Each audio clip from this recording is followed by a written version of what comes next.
My name is Ariel Kalil, and I'm a professor of public policy at the University of Chicago in the United States. And the big question that I'm working on is to try to understand the diverging destinies of children born into rich and poor households. The big point that we know is that over the past 30 years, the incomes of low-income families have stayed relatively flat, whereas the incomes of rich families have increased dramatically. This poses an obvious problem for children's life chances, with an increasing gap between those born into economically disadvantaged households and their higher income peers. We know this because we have seen in the data that the outcomes of children in these two types of families have also diverged over this same period of time. And by outcomes, I mean tests of children's achievement, as well as measures of their social and emotional adjustment. And we see here that rich and poor children have fared differently over this period, such that children born into economically advantaged households keep pulling ahead of their lower income peers. The goal of my work is to try to understand what accounts for this phenomenon. Why is it that children's outcomes are diverging so dramatically? And we don't think it's due to income alone. You might say, well, obviously, as income gaps have grown, so too have gaps in children's outcomes. It must be that there's more money to spend on children's development in high-income houses and less money to spend on children in low-income households.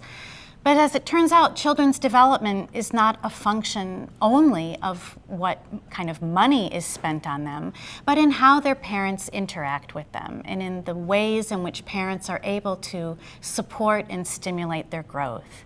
And we in our research group are especially interested in understanding how parent behavior has changed over time. And we have found similar divergence in the things that parents do with their children and the kinds of behaviors that don't necessarily take money.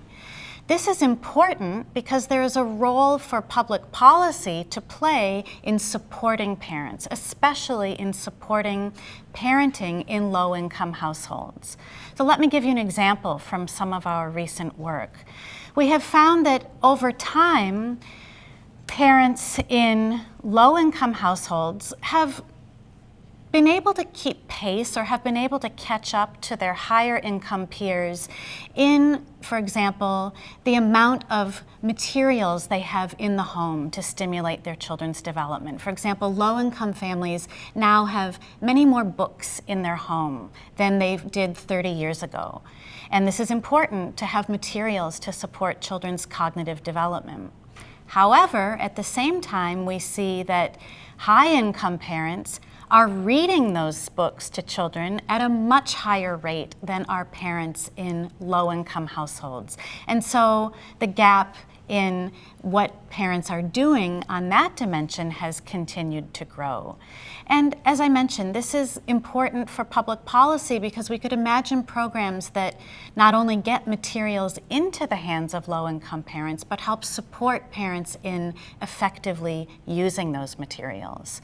So our work has many different outcomes that we focus on, many different dimensions of parent behavior, but it's really concerned with this question of what do we do about inequality? How do we close those gaps between rich and poor children and help to equalize opportunities for all children?